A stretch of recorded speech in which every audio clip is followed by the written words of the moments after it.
Before we begin, if you like what you hear on the Tan and J-Man Show, don't forget to rate and review us on Apple Podcasts, and go ahead and click subscribe wherever you get your podcasts. We encourage you to interact with us and keep up to date with the Tan and J-Man Show on social media by liking our Facebook page and following us on Twitter and Instagram at Tan and J-Man Show. Now sit back, relax, and enjoy another episode of the Tan and J-Man Show with your hosts Tanner Lee and Josh the J-Man Munt.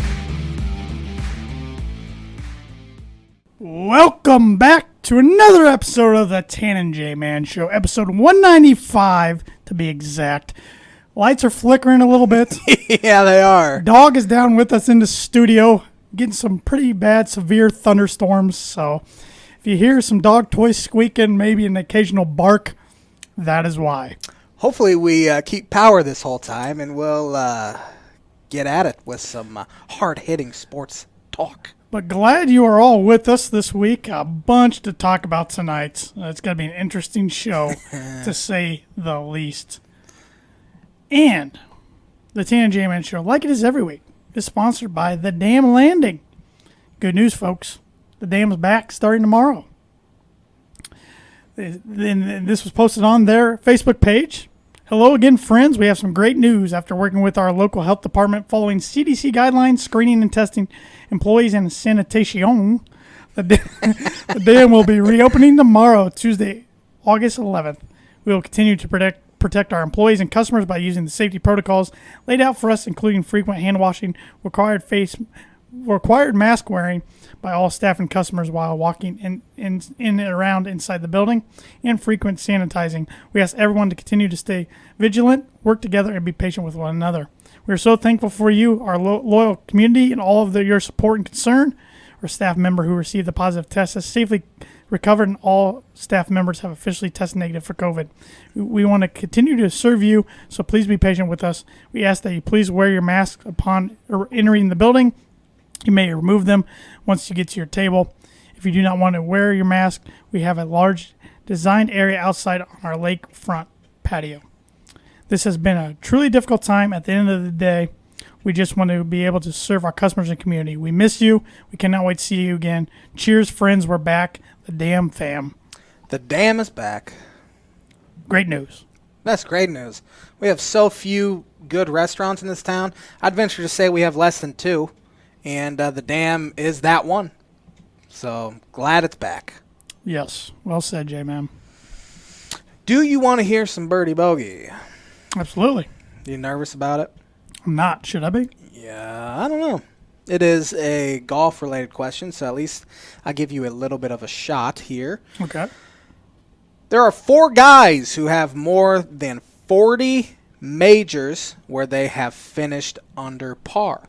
4 guys, 40 majors where they finished under par. Okay. Since 1934. Who are those 4? Ooh. All right. All 4 of them are pretty dang good. Well, I figured with kind of the context of the question, so.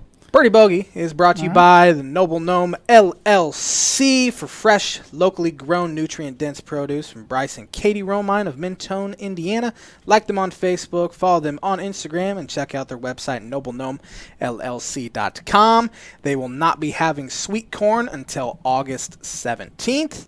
But this past weekend, and I'm not sure if they will this upcoming weekend, they will have Back to Eden's elderberry syrup. Stop by and pick some up. Elderberry is so good for your immune system. They are high in antioxidants, high in vitamin C, rich in anthocyanins, and it's an anti-inflammatory. So get your syrup. Switch it up on you. Switch it up. I just can't stop looking at the flickering lights. The lights are flickering, so let's hope we can get through this show without any shenanigans. Well, shenanigans. We're always about shenanigans on Mondays. Without any unforeseen shenanigans. Or disruptions. Or disruptions. Yes. So. All right, you ready for some On This Day? I am ready. Sports events that have happened on August 10th. On this day in 1934, yep, Babe Herman Ruth announced that... It's actually George Herman Ruth. George Herman Ruth. Isn't that his name, actual name? Is it? Yeah, I think you're right. Yes, I think you're right. Because on the Sandlot, that guy goes, George? George. Yeah, okay. George. On this day in 1934, he announced that upcoming season was going to be his final season as a full-time player. Babe, and maybe this is why, he was born in Pigtown, Baltimore, Maryland. Well, Then there was a movie called Babe about a pig. I knew that. Seen it. Seems like that came after. Used to own it on VHS. I think we're back. Are we still on? I don't know. It looks frozen. I'm not connected to the internet. We're off. We're off. Crap. Your internet down too. It's okay that way. Well, the whole power went off. Yeah. That connects the router off. Yeah, but So that router's got reset. coming back on. This is off. Well, actually, I could click go live. Yeah, but if the internet's down, it's connected into Ethernet. And that would probably fire up down there. I just don't know if we'd be able to see if we're on or not. He's mad. Is that scary, El? And should I fire back up? Internet's back. Okay. Let's try this again. Roll it. We are back live. I think that's live. I can't tell if it's actually live. But the power went out. That was the live interruption that we had here. The dog is not enjoying himself too much, but we'll hopefully not have any more interruptions. So let's talk some sports. Yeah, I think we are back. I think we're back. We're back. We actually don't know. Yeah, that was crazy. The whole thing. You know, we've been on the ISC Sports Net. We've been doing the show for 4 years, and this is the first time that's actually happened. I'm still in the middle of on this day. You are still in the middle of it. The dog is barking a little Well, bit. can't you hear the wind outside? I can hear it, but I don't Yeah. think the people can. No, I don't I'm think just it can telling pick it you- up in the mic. I'm telling you. Let's why he's hear barking. the on this day. We were talking about Babe the pig. I said I own that on the VHS. And then nothing. The dog is underneath the table. Keep it rolling. You know, I might have to join him here shortly. I'm a little scared. All right, on this day in 1975. Man, you took quite a leap there. from Yeah, 34 I to did. 75. Who won the PGA Championship at Firestone Country Club? 75? Yep.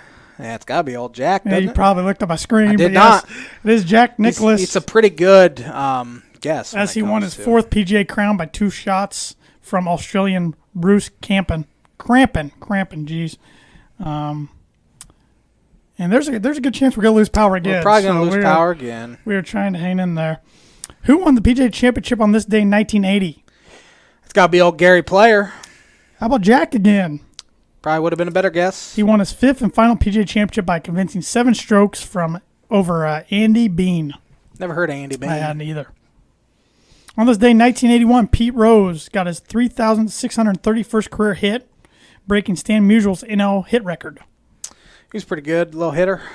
On this day in 1983, Carl Lewis, it was in the first World Championships in athletics, it says. I don't know, that's weird.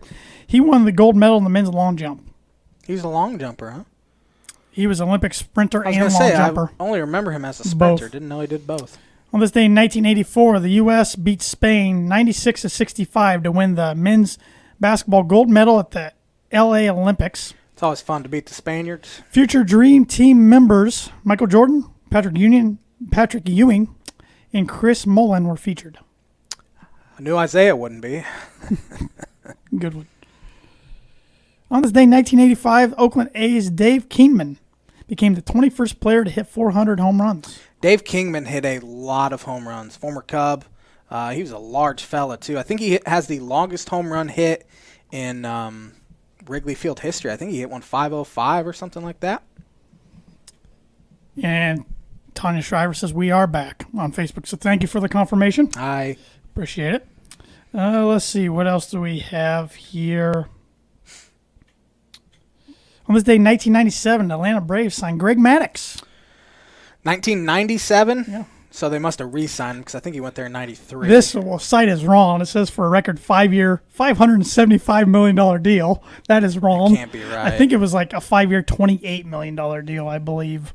That was a lot of money Yeah. for baseball contracts. I remember my grandparents were huge Cubs fans, but they kind of became Braves fans after the Cubs let them walk because they were so mad. They're in, I think, 93-ish is when they let him walk. I thought they let him. Wouldn't it be? Well, yeah, it would have been after 93 because 94 is strike, right? Yeah. And then 95, he signed with the Braves. He signed in 95? Isn't that what I just said? I have no idea. No, I said thought you 97. They must have re-signed him. So, okay. Unless they traded for him. I don't really remember what happened with the Cubs. I know he signed back with the Cubs in 2004, but...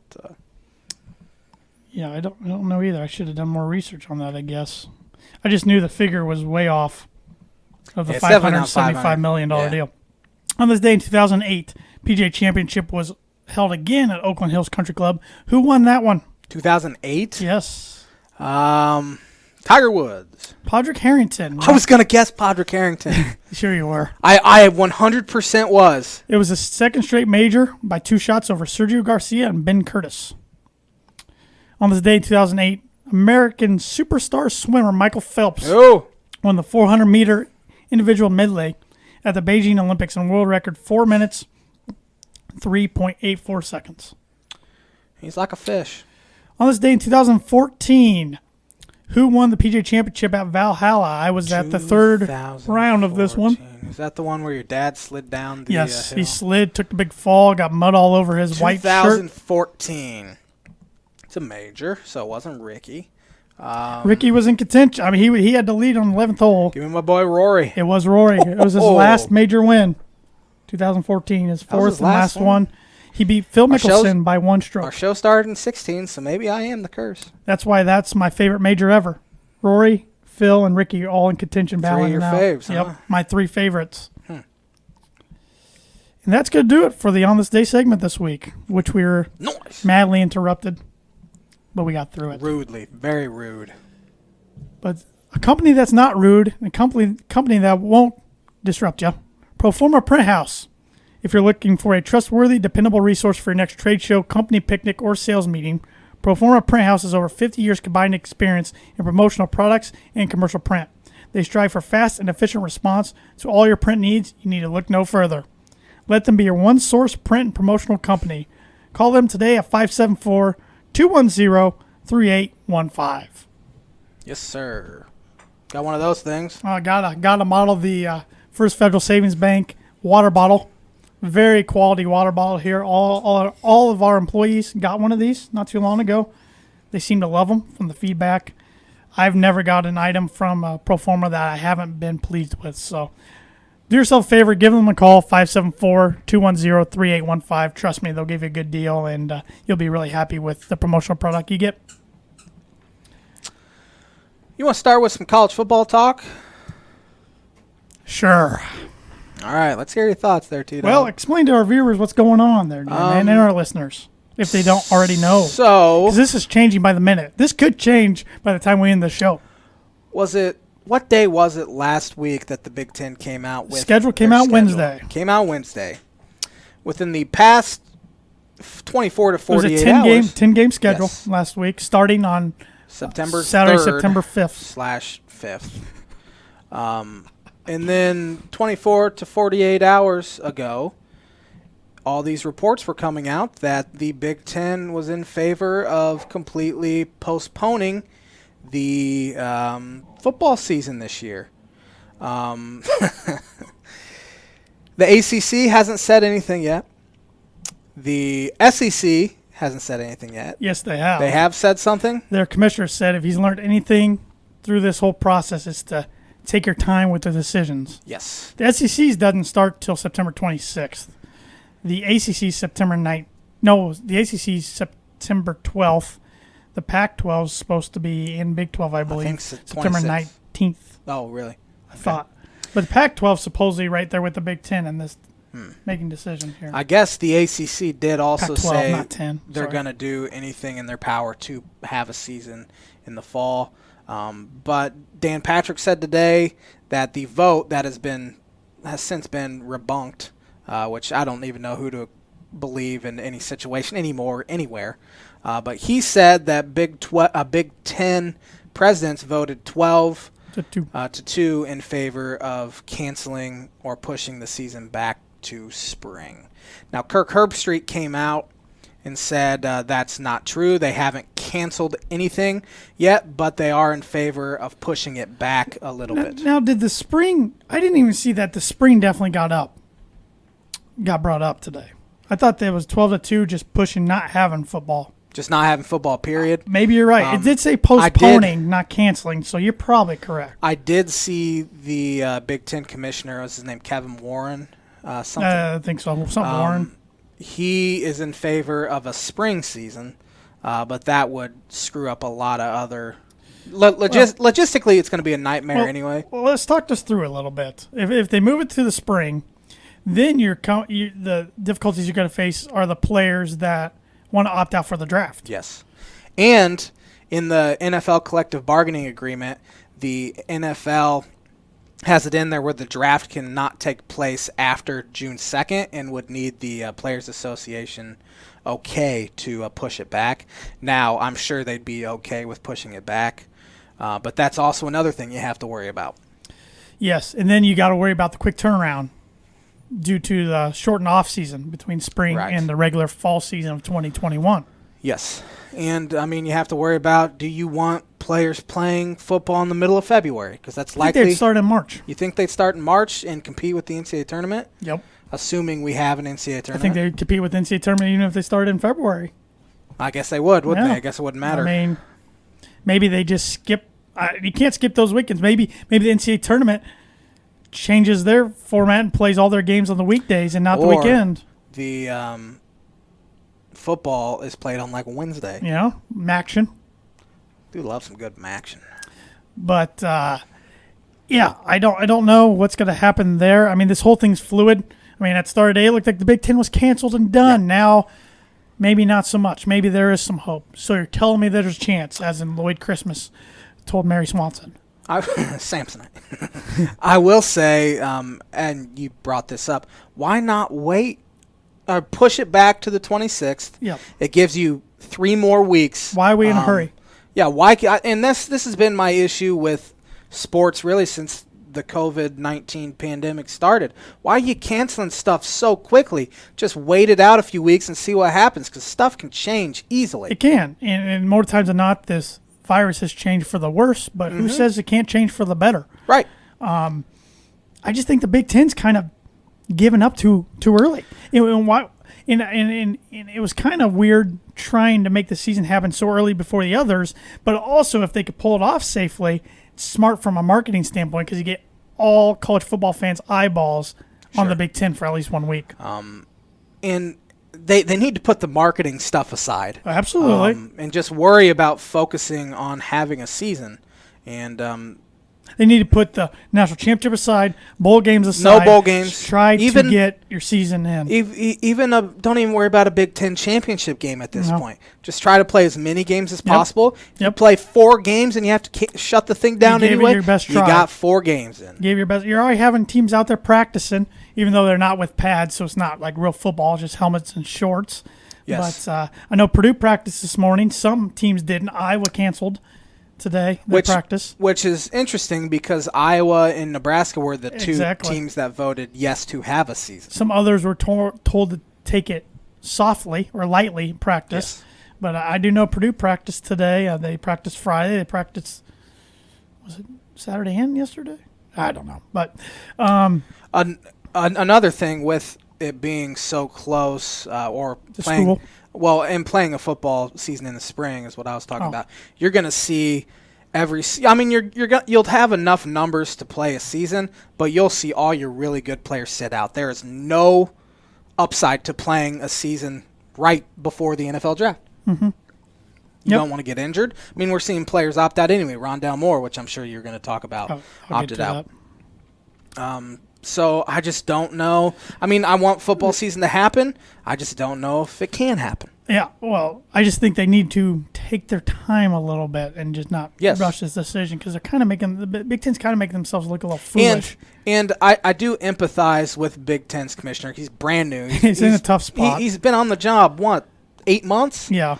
Now, but what's changed so much between Wednesday when they released that schedule? Nothing. In his comments on Thursday, his son plays at Mississippi State. He said, "I'm perfectly fine with my son playing." I don't think anything's changed. That's what I was saying before the show. This has happened so quick. The pushback's coming from the president for some reason. I don't get it. I don't get it.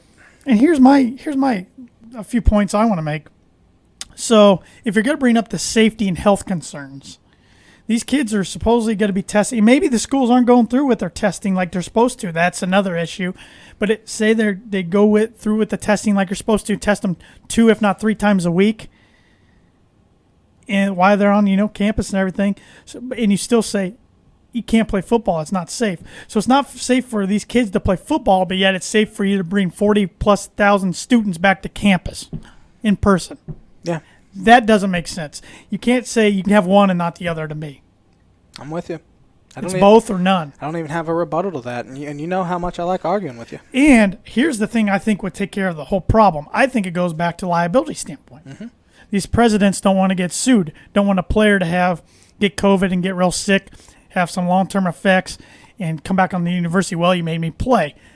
Make them sign a liability statement that they won't sue the university if something happens. They know the risks. Just like if you're going to get a surgery, usually sign stuff, you know the risks.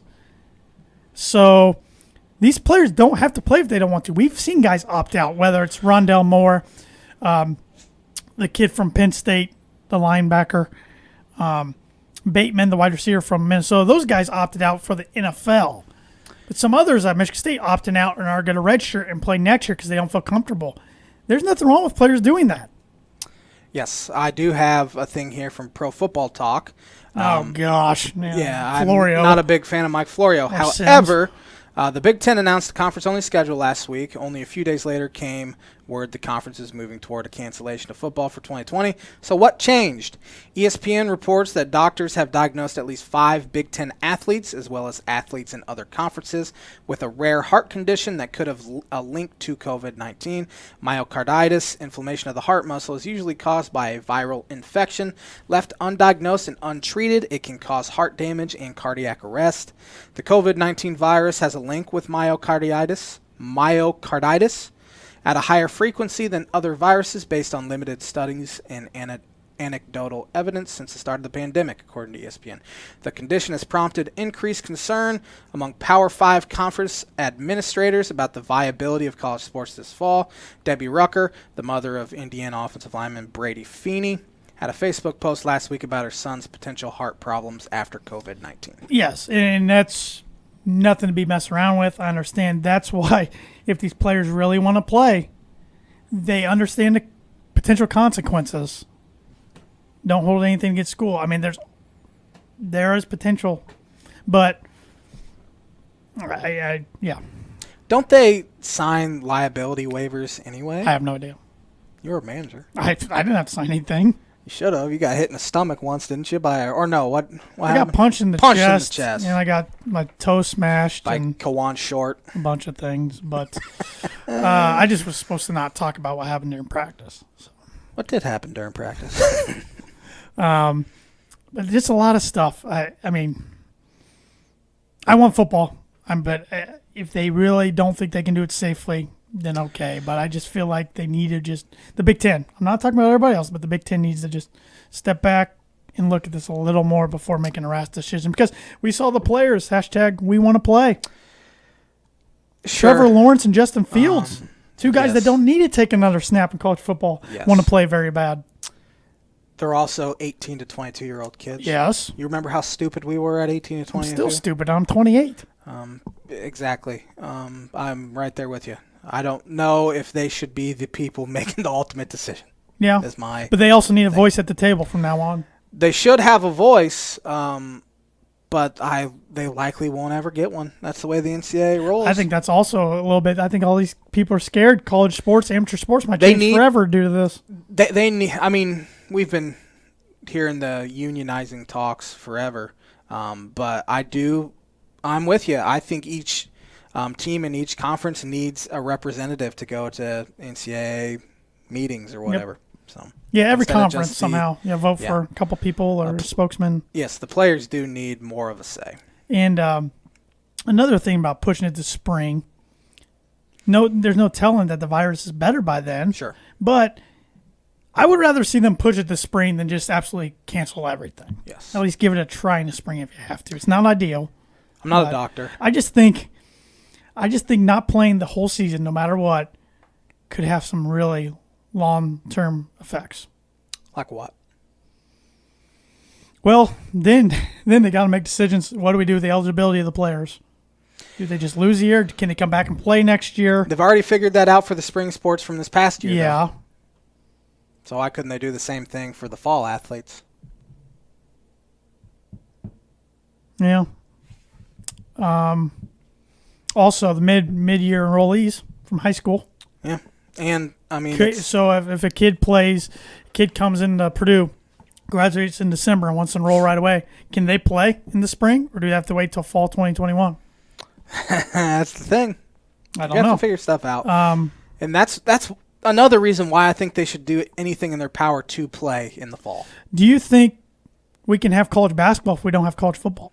I hope to God so. I hope so, but I don't think so. Sanity. And that's why, I mean, they have until next Monday, the players that opted out of the NBA draft can opt back in by August 17th. I think seeing what's happening in college football, I think we'll see players that took their names out will jump back in, which scares me for my own teams, but can't do anything about it. Can't control it. And it could be it sucks. Depressing long few months we have no college sports. Yes. Wear a mask, people. And college sports needs better leadership. It's embarrassing. Oh, the NCAA, Mark Emmert's been absolute joke they had for 6 months. years. 6 months to get ready for this and didn't do anything. It's incredible that idiot's At least the NFL's. I used to rip Goodell all the time. They're trying their hardest right now. Yes. They should probably do a bubble system. It's probably a little late for that, but they're trying. It will be easier for NFL teams to bubble their own players than it is college and you're not going to have all these kids on campus. Yes. And another thing about these college programs, you have to trust your players to make the right judgments and decisions, at least for a few months while they're away from your facilities. Not happening. But I think, like the players have said, they feel more safe at the facilities than anywhere else. Yeah, I know it. You don't have a season, you're darn right. Some of them probably get cases that maybe wouldn't have. You're darn tootin'. But back to Rondell Moore. I want to speak on him a little bit before I forget. Now, the sting of losing Rondell Moore, I will admit, would sting less if there was absolutely no season. But I still want a season. I still want other guys to play. Not only, of course, I'm not getting Rondell Moore, but I don't want to lose a season of eligibility for David Bell or George Karlaftis. Those are other two talents that Purdue doesn't get very often. Guys I like to watch play. I mean, that's what I'm upset. I don't fault Rondell Moore at all. Go pursue your dreams. Go get your money. I mean, he's not a guaranteed first-round pick, but most likely, especially when he smashes the combine with his 40 and his bench reps. Kill the combine. I don't think anybody will bench more than him for a wide receiver. I could be wrong, really? But as far as rep-wise, I could be wrong. But, I mean, he gets all this time to train now just for that. Yeah. But I'm just disappointed. I only got to watch him in 16 and a half games. He was so fun to watch as a freshman. The Big Ten's first ever unanimous All-American as a freshman selection. He was freshman of the year. I mean, he broke some records in his first half of his college football career against Northwestern. He was amazing that night, catching a touchdown from Elijah Sindelar and then taking that end around. It was just one move, juke. Northwestern guy whiffs. He beats them all down the sidelines. Like, okay, this kid's for real because he was a big-time recruit, Army All-American recruit that originally committed to Texas, decommitted, and went to Purdue. And everybody's like, you chose Purdue over Alabama, Florida State, Texas? Like, what is wrong with you? But he liked Jeff Brom's offense, and it fit him well. And then last year only got to see him for 3.5 games because he still not completely sure what he did, but did something to his hamstring in that Minnesota game. And now he made this decision. So only got to see 16 and a half games out of him in a Purdue uniform. So that's disappointing, but I can't fault him at all. And Purdue's pretty deep at wide receiver. I mean, you're never going to replace a Rondell Moore, but they are at least deep in depth at that position. I just want a football season. I'm just keep going back to that. But hashtag we want to play. We want to watch. I was going to say hashtag we want to watch. I definitely don't want to play.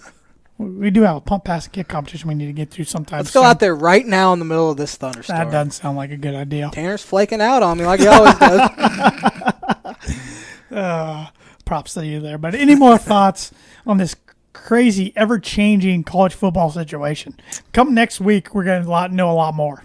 Yes, and I am dreading it, to be Yeah, honest. I'm dreading the next few I've days. actually kept my cool a lot more tonight than I thought I would. You weren't keeping your cool before the show. There's nothing we can do about it. I know, but No. I've already come to grips with not being able to see Ron Dunmore. I've already come to grips of not being able to go to at least 3 Purdue football games live for the first time since 1999 when I was 7. Michael G. Scott said it best. I'm just going to have to put on a brave face. Yep, that's all we can do right now. And wear a mask. And wear a dang mask, people. Maybe we will have Speaking of wearing college masks, basketball. there's an MLB team that most likely didn't wear masks a week or two ago. Oh, 2 weeks ago, probably. I'll talk about them. Those stupid, idiot, no good St. Louis Cardinals. Tell us how you really feel. Had another player test positive, so they had the weekend series against the Chicago Cubs canceled. I think we predicted that last Monday. Yeah, I kind of saw the writing on the wall. They were completely cleared to play that game Thursday, and then another player tested positive on Friday. They also had their series this week against the Pirates canceled, and their doubleheader against the Tigers canceled on Thursday. So that will come to a whopping 17 games they have had canceled. At this point, you're talking them playing like 57 games in 45 days. That's not happening. That's not even safe, for one, if you want them to get to 60. And it's no fair to their opponents to have to play a bunch of doubleheaders either.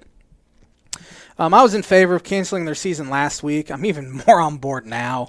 At the very least, Rob Manfred needs to ban them from postseason play because it's not fair if, especially teams that play a full 60 games or close to it.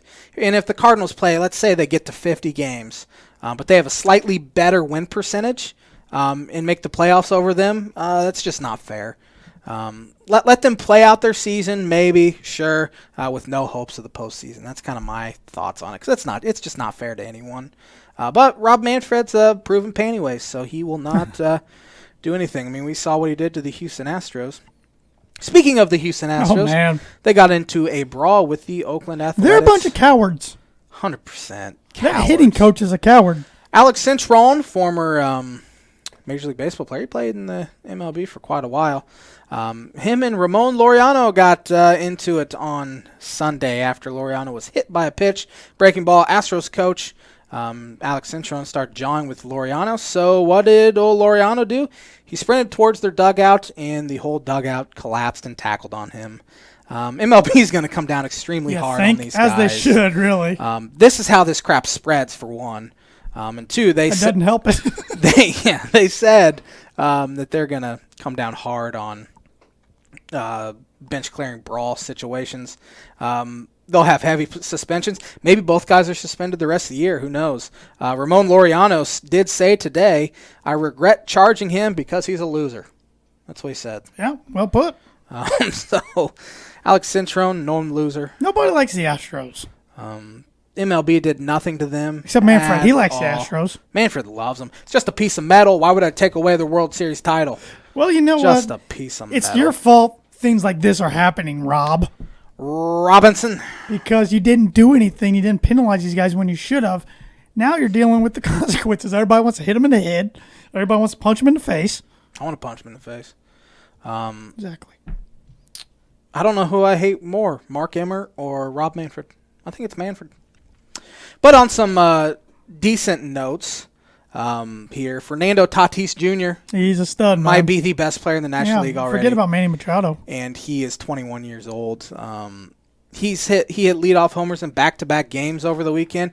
He's already second all-time in leadoff homers in Padres history. That city needs something like that. They do. They say that ballpark's just absolutely gorgeous. They don't have a football team anymore. No. Never had a basketball. Well, they had one years ago, basketball team, but they don't have one. No one wants to follow San Diego State. Nah. They need the Padres to be good. Yeah. Who is the all-time leader in leadoff homers in San Diego Padre history? Is it Gwynn? Will Venable. Cubs third base coach currently. I could have guessed 7,657 names, and I got that right. Fernando Tatis Jr. is leading the National League in homers, slugging percentage, and on-base plus slugging. And they're already talking about giving him a long-term contract extension. He might be our next $300 million man. That's a bold prediction. He was in the White Sox system, and they traded him for James Shields. Big game James. Didn't pitch in any big games with the White Sox. Former Ball State pitcher and current Cleveland Indians pitcher, Zach Plesac. He dated the half-sister of one of my college roommates. Yes, we know the girl he dated for a while. He decided to go out on the town in Chicago on Friday night with his friends. His teammates and executives found out and were so mad at him, the Indians dismissed him from the roster for 72 hours and made him rent a car and drive back to Cleveland. Think about what you've done. Yeah, he has to quarantine for 72 hours before he can. They should have messed with the stereo somehow. They should have just and had just an annoying song that just looped. What's an annoying song that you would just want to pull your hair out if you were locked in a room for like 10 hours and it was on constant loop? Anything by Nickelback. I like Nickelback, so come on, man. So Zachary Plesac hopped on to Interstate 80 and drove himself back to Cleveland. That's probably I bet that's close. That's a 6-hour plus drive, I bet you. From where? From Chicago. Oh. About 6. I bet it's 8. It's 4 from here, bro. I'm gonna Google that. I'm gonna fact check you. It's 100% 4 from here. Fact checking you. Considering I was kind of bored there. I'm still fact checking you. Former Chicago Cubs reliever and all-around annoyingly terrible person, Derek Holland, who replied to one of my tweets last year. He's a jerk. Were you being mean to him? Kind of. You are a mean guy. He was terrible, though. He gave up 4 homers. Trying his hardest. He gave up 4 homers on the first 11 pitches of the game on Saturday against the Tigers. Who uses MapQuest anymore, by the way? Fine. I'll do it a different way. Just keep talking. No, just keep talking. I got this. Let's see here. That's all I have from around the league. Talk a little bit about the Cubs. They didn't play over the weekend, so they only played 4 games. But they went 3-1 against the Royals. Starting rotation continues to be just superb. Yu Darvish, Kyle Hendricks, and Alec Mills were all fantastic. And the rotation had an ERA of 4 hours and 53 minutes. 5. Closer to 5, I guess. That's with traffic. It's rush hour there now. You knew better than me. I know things. But coming into Thursday night, the rotation ERA had a 1.95 ERA. It's 4 hours and 10 minutes from here. I told you 4 hours from here. I never disputed you with that one. Okay, I was off on the Chicago to Cleveland one then. It's a decent shot though. Yeah, but we both thought it was longer than it really is. Yeah, I know. So I said 6, you said 8. All right, back to your Cup talk. I should have known though, because all you have to do is hop on 80. It takes you all the way. I know 80 very well. Tyler Chatwood, who had been their best pitcher the first 2 games, first 2 starts of the season, really regressed to the mean, giving up 8 earned runs in 2 1/3 innings. I will say about this version of Tyler Chatwood implosion, I can handle it because he didn't walk the world. He did give up 11 hits in those 2 1/3 innings. They lost, I think it was 13-2. Bullpen's still pretty bad. Once again, they need to get Kragers going. Well, Craig Kimbrell. You wish you had a cool nickname like Kragers. J-Man's pretty dang. J-Man. Pretty dang cool. I bet you he didn't give himself the nickname Kragers. I bet he did. I bet he's been calling himself Kragers. I bet his friends called him that, and it wasn't a Madden video game self-given nickname. Mine's more impressive, though, because I came up with it on my own. Now you're a TV star, part of a podcast. TV star. TV star, J-Man. Handsome, check. TV star, double check. Oh, my. Oh, boy. Craig Kimbrell has allowed 7 runs in 2 2/3 innings this season. He allowed 7 runs total in 62 2/3 innings pitched in the entire 2012 season. His release point is down 4 inches, which could have something to do with his struggles. He needs to get back on top of the ball because he has to pitch effectively at the top of the zone. He gets it below top of the zone, and it's just game over for him. He did, I guess, look pretty dang good in a scrimmage they did yesterday because of those stupid idiot Cardinals. They had to do an intra-squad scrimmage. He struck out 2 in an inning, looked better. But this week they play Cleveland for 2 starting tomorrow night, and then Milwaukee at Wrigley for 4. What you predicting for this week? Haven't played since Thursday, so that's always a little scary. I'm hoping for 3-3. Just keep it level. I mean, they go 500 the rest of the way, they're going to be an easy postseason team. So, just don't have too many losing streaks. You can't in a 60-game season. But they lined up the rotation for Johnny Lester tomorrow night. Then I think it's Darvish on Wednesday, and then Kyle Hendricks on Thursday. So sitting here at 10-3, I think they have the best win percentage in Major League Baseball right now. Keep it rolled. That's all I got baseball-wise. Yankees they didn't have a very good weekend. The Rays got the better of them. The Rays needed it, too. Yes, they did. Far more than the Yankees. And the Yankees sustained an injury, of course. Giancarlo Stanton, like he does every year, got hurt. I say he's always hurt. Placed on the IL. I think it's hamstring injury, I believe. Something in his leg. But now they play the Braves starting tomorrow. The Oakland A's have the best win percentage just a two-gamer, in baseball. And then they host the Red Sox, which is good news for 3 over the weekend. Red Sox can't pitch. They are sitting there at 6-9 right now. I just want to see what their team ERA is. And I've been warned not to talk about the other team. 4.74. So we're not talking about the other team because no one cares about the other team. I'm just saying there's a certain team in the National League that's not stinking right now. They're not right now. Really well. They got to play the Mariners and they got to play you got to beat who you play, I guess. That's what happened to the Cubs. Diamondbacks and Rangers all at home this week. The Rockies. I said it. That means I'm not doing it. Their postseason odds right now are 58.3%. Still pretty low. That's still better than you thought it was going to be, though. I mean, I keep saying it's so early, but 20% of the season's already and their best player's not even playing well. Cubs postseason odds were 96%. Tried to DH him the other day. That backfired. On Thursday, and now they're down to 87.9%. Cubs have a 4-game lead in the division already. I know. Crazy. I was looking at the divisions. The NL West is the best division in baseball right now. Yeah, you have the team that won't be named at 11-4. You have the Dodgers, who are the far superior team at 11-5. Padres, I think, are a really good ball club, and they'll start winning. They're 2.5 out. Giants have one of the worst rosters in baseball, but they aren't imploding yet. They're 5 out. Worst team in baseball is the Pittsburgh Pirates. Yeah, they might end up with the least amount of wins ever for a season.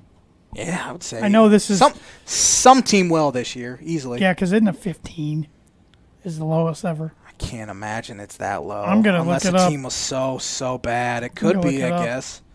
But the Pirates are 3-13, 8.5 games out after 16 games played. So it's a rough go of it. We had the 1916 Philadelphia Athletics, 36-117. 36 wins might be the most we see this year. The 1935 Boston Braves went 38-115.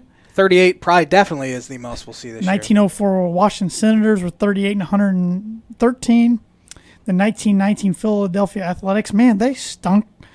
36-104. None of those teams played a 162-game season. So the Philadelphia Athletics have 2 of the 4 worst records in MLB history. I think the worst of our lifetime was the 2003 Tigers. They went 43-119. The Orioles in 18 went 47-115. I was going to say, I remember the Orioles being really bad. I remember the Royals being garbage too. The Royals, they've won 58-59 games. Still garbage, but not that. And they've won a World Series. I don't feel too bad for them. I'm talking the past 2 years, though. Tigers last year went 47-114. So I think that Tigers team, and I think it was 03. 2003, 43-119. That's pretty bad. They went 55-106. I wonder who the best player was in that 03 team. Probably Dimitri Young. Dimitri Young's a good guess. I'm going to guess who the heck was that shortstop they had? Carlos Guillen is my guess. Best player, it was Dimitri Young. According to WAR, I don't know who this fella is. Warren Morris, Nate Cornell. I only got Dimitri Young because I used to collect baseball cards. Carlos Pena was 5th in WAR for that team. That team was bad. Dimitri, listed at 6'2", 295. Might be a little generous. Yeah. He could really hit, though. His brother never panned out, did he? Delman, he's the one that threw the bat at the umpire in the minors. Yeah. He's a bad dude. He had some issues. He was like number 1 overall pick, too. Or number he played 2 up at South Bend for a little bit, didn't he? Did he? Or maybe it was against one of the South Bend teams? I'm sure it was against because he came up in the Rays system. I know, but I thought he got traded. He never played for Arizona. That's how much I know. Must have played against them or something. I'm sure he did play against them. He wasn't terrible. Wasn't great. The 1,100 career hits. Dimitri was a little better, though. Not much better. Yep. Any more for the sport of baseball? I'm done with the sport of baseball. Let's move to the sport of golf. Yeah. Golf got a major under its belt. Yes. Cancel the season now. Probably the biggest completed sporting event we've had since the Super Bowl. I know that Illinois-Iowa basketball game is pretty big. Jeez. But it was an exciting tournament. Still wish there was fans, of course, but Morikawa, Colin Morikawa, superstar, age of 23, won his first major title. It won't be his last. Nah, he's good. The lid is off for his talents. Did you see that after? Did you see that after the lid of the Wanamaker came off, and his facial reaction was hilarious. But now he knows he can drink stuff out of it, I guess. But I think that's a pretty heavy trophy. I think it's like 40 pounds. That'd be tough to pick up and try to drink something especially out of it. when it's tough to pick up when your adrenaline's flowing after winning. And shaking. But here's some crazy stats about Colin. He's only missed one cut in 27 events. He has 3 wins, tour wins already in 27 events. Just a little over a year ago, he was still playing golf at Cal Berkeley. That means he's winning a tournament every 9 starts. He is really good. He broke the major record for lowest 36-hole total. His round yesterday and Saturday, total for 36 was the lowest ever in the major history. That's pretty impressive. Yep. It all turned around. There was a 7-way tie for the lead yesterday until he chipped in on hole 14. And then he had the shot of the tournament, hole 16, reached the par 5, he reached the par 4, and he drove it. 294 yards, drove it, and that kind of sealed the deal for him. He was clutch. Yeah, he was clutch. Dustin Johnson was close, but Dustin Johnson might go down as this generation's Greg Norman. Great player, couldn't win as much as he should when it came to the majors. I mean, 21 career victories. It's nothing to scoff about unless you're Brooks Koepka and talk smack about him. But Brooks finally didn't he didn't put his money where his mouth was yesterday. Shot 3 over par, so he didn't complete the three-peat. But big muscle Bryson DeChambeau had a good showing, his best finish in a major. Paul Casey played well. Jason Day played well. The guy you were going for, Cam Champ, he did not off. play very good yesterday, did Hung he? in there for a little bit, and then he fell off. He's another youngster from Texas A&M. Golf's in great shape. I've said that for years with all the youngsters. I mean, you had 3 young guys turn pro at the same time last year. Victor Hovland, Matthew Wolff, both of them from Oklahoma State, and then Colin Morikawa. And Morikawa wasn't probably as hyped as the other two, but Morikawa was head and shoulders better than the rest. And he's already showing that. I mean, he's compared to Tiger right now through 27 starts. It's insane. Tiger in his 27th start won Augusta. Let's hope he's not another Jordan Spieth. I mean, No. he can win a Talk whole about lot. But Jordan made the cut, but wasn't even close. I mean, the guy's got no confidence. Just He's just got nothing. You can he tell. was on top of the world there for a couple of years. My guy, Ricky Fowler, missed the cut by 1, and he missed a 6-inch putt. Ended up missing the cut by 1 pretty much because of that. And this was a course that people can make runs on the weekends. It was neat thing about this course, Harding Park. It's a municipal course. It's like $140 to play. Oh, so it's a city course.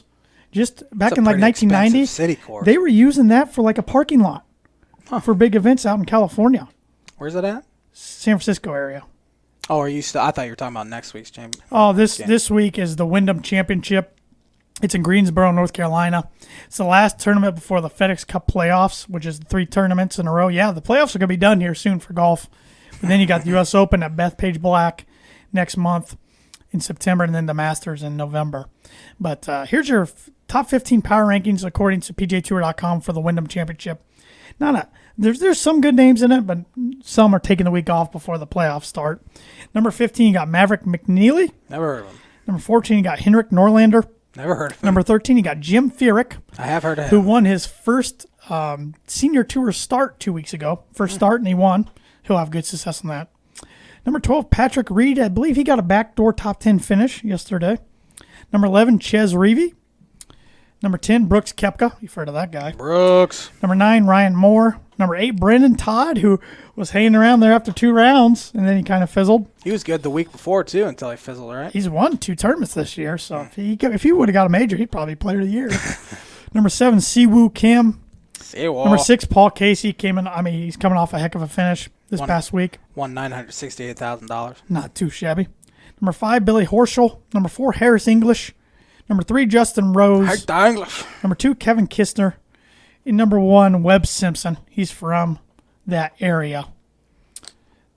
Some other names in the field that aren't ranked: Sergio Garcia, Brent Snedeker, Jordan Spieth, Tommy Fleetwood, Sungjae Im. This will be the J-Man's Bucket Prediction of the Week. It will be a player to win that was not in that top 15 power rankings. All right. Do you want to take a venture on any of the other ones I named? Bucket! Sergio, Snedeker, Spieth, Fleetwood, Im? No. Okay. J-Man's Bucket Prediction of the Week is brought to you by Indiana Farm Bureau Insurance Agent Travis Watchering for life, home, auto, renters, business, workers' comp, and farm. Contact Travis at 219-869-4561. His email is travis.watchering@infb.com. I'm going to go with Ches Reavie for this week. Yes. Why not? Played Why good 2 weeks not? ago. I just heard of him a few weeks ago, and it seems like he's in the power rankings about every week. Yeah, some of these guys like Harris English is all the time. Billy Horschel. Now they just need to get wins. They don't need to be satisfied getting on the PGAtour.com power rankings. But I will say I thought ESPN did a fabulous job with their PGA Championship coverage. I thought Scott Van Pelt and David Duvall, most enjoyable golf commentators I've listened to in a long time. But I did enjoy on Saturday when CBS had Phil Mickelson come in the booth for about an hour. Yeah. Thought he was phenomenal. I'm a big fan of Scott Van Pelt. Oh, he's great. I think he's just the best at what he does. And Faldo and Nance can get a little boring with their coverage. Nance is incredibly boring to me. I like him most doing college basketball, but he doesn't do it that much. Doesn't do it that much anymore. So that's all I got for golf, man. TJ Warren's been on quite the roll for the Indiana Pacers. Pacer fans want to tune in tonight if they're able to watch the game because they're playing against the Miami Heat. Jimmy Butler, TJ Warren have had some bad blood dating back to January, and Warren's kind of went off since then, and Jimmy hasn't played as well as TJ. And it's a big game as well because the Heat and the Pacers have identical records. Yep. So they're probably going to meet in the playoffs 27. Also. Pacers beat the Lakers due to a TJ Warren buzzer beater, or at least close to a last-second shot the other night. Yeah, Pacers are playing head and shoulders better than I thought they would in the bubble. You, I think, even said something like, I don't know if they're going to win the game. Especially, I didn't think Oladipo was going to return. I thought they were going to be awful, and they have shut me up. Who else? J.J. Redick's postseason playoff streak has ended at, what is it, 15 years? However many years he's played in the league. I got to go look it up. First time in his career. With the Pelicans. I want to say it was 16 years. You know, there's another player down in the bubble that's taken the league by notice, and he's a rookie. Who is it? Michael Porter Jr. He's kind of come out of nowhere. Really well. Yeah. 15 seasons. He's finally healthy.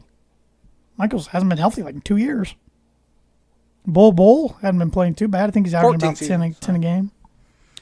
Yeah, Bull didn't really play at all in the regular season. They kind of hit him, it seemed like. But Michael Porter Jr., he's been really good. Hockey playoffs about to start. Are they about to start? Colorado Avalanche, according to Vegas, have the best chance to win the Stanley Cup at 5-1 odds. Who? Colorado Avalanche. Ugh. Go any other team. They're playing against the Arizona Coyotes. Coyotes' first playoff trip in 7 years. Wow. And I heard a crazy stat today. I know the Maple Leafs blew it the other night and didn't make the playoffs. They haven't got past the first round of the playoffs, I don't believe, since 2003. Wow. Where do they play? Toronto? Yeah, I believe that was the stat. Where are they bubbling at? I think I asked you this last week. It's in Canada. I want to see where it's at, actually. Why don't you bring up the bracket real quick? We got 5 minutes before the Birdie Bogey. If you got so the NHL pressure. playoff. I just kind of want to see what it's seated like. All right, here. NHL playoff brackets. Like the Blackhawks made it because, they played their way in, but technically they had one of the worst records in the league, so in a normal year they wouldn't have got a chance. I don't know how to get the actual bubble. I thought it had the matchups down there, no? It did have the matchups, but I want like an actual printable bracket. This was the proposed. I am really screwing this up for us. Printable. Here we go. This will be good. Okay. Right, we have the number 1 in the Western Conference, the number 1 seeded Las Vegas Golden Knights. They beat the Avalanche in the overtime game the other day. Playing the 8 seed Chicago Blackhawks. Yep. The Colorado Avalanche playing the 7 seeded Arizona. That's Coyotes, right? The number 3 Dallas Stars. That's a team that used to be really good. Playing, with Madonna and Brett Hull. Playing the 6th seeded Calgary Flames. The 4th seeded St. Louis Blues playing the 5th seeded Vancouver Canucks. Come on, Canucks. Eastern Conference, we have the Philadelphia Flyers playing the Montreal Canadiens. The last Canadian team to win the Stanley Cup, and that was back in '93. I about said Expo. Barry Goldberg would be happy about his Flyers. That show sucks. The 2nd seeded Tampa Bay Lightning playing the 7th seeded Columbus Blue Jackets. The 3 seeded Washington Senators playing the New York Islanders, who are the 6th seed. And last but not least, we have the Boston Bruins at the 4 seed playing the Carolina Hurricanes with the 5th seed. Good Who stuff. you got winning it? Go, man. I will go on Time record for a third cup. and say the Coyotes upset them in round 1. You might be right, but I think the Avs are a dynasty about to form. This team's young, talented. They're going to win one. If it's not this year, they will win one in the next 5 years. Oh, and I forgot about Bryson DeChambeau. I told you I was going to make a prediction. He will win the Masters in November. Book it! That course is made for him the way he's hitting the ball right now. Bubba won 2 of them with the length. He'll win it come November. That's a prediction. I'm making it on August 10th. Does Alex Ovechkin still play for the Washington Capitals? For Caps, yep. I think they get her done again. Yeah. All right. You want to hear some birdie bogey? Yes, please repeat your question. We only got a few minutes. My question is, if I can bring it up. We got 3 minutes. Kind of close. Thank you for everybody for sticking with us and being patient. And thanks to this puppy for being really freaking good. As he's good. Licking my leg right now. 4 guys have at least 40 majors where they finished under par. Who are those 4? Jack Nicklaus. Yes. Tiger Woods. Yes. There's your par already. Phil Mickelson. Yep. He's your 3rd out of 4th. Oh, shoot. One more, man. This guy had 43 majors under par. I got like 3 guys in my mind. Oh, man. 43 majors under par. Yep. One's a Hall of Famer. No, they're both Hall of Famers. Is he a Hall of Famer, or do you think he's a Hall of Famer? I have no idea. Is he an active golfer? I have no idea. No clues. Okay, so it's not one of the guys I thought. Go Nick Faldo. Incorrect. Tom Watson. Oh. Jack Nicklaus had 57 majors under par. Tom Watson 43. Tiger actually passed Phil yesterday. He has 42, and Phil has 41. Dang it! Didn't even think about old Tom. I was thinking Palmer or Faldo. Faldo won 6 majors. Darn it! Wow. Yeah. That was a good guess. Now he's in the commentary booth. I thought maybe you thought he might play once in a while, but I have no idea. Wrap us up there, J-Man. Thanks for watching the Tan and J-Man show and suffering with us through another episode. We got through it. Episode 195. Power Unlike any other. Power only went out once. I'd like to thank our sponsors, Noble Gnome LLC, Travis Watchering, Former Print House, and the Dam Landing. We will be back at it next Monday night. Also, we'll have another episode coming out later in the week with Stay tuned. Our good friends Andrew and Isabella Eiler, 2 former Butler golfers. So check it out later in the week. Have a great week, everybody, and we'll be back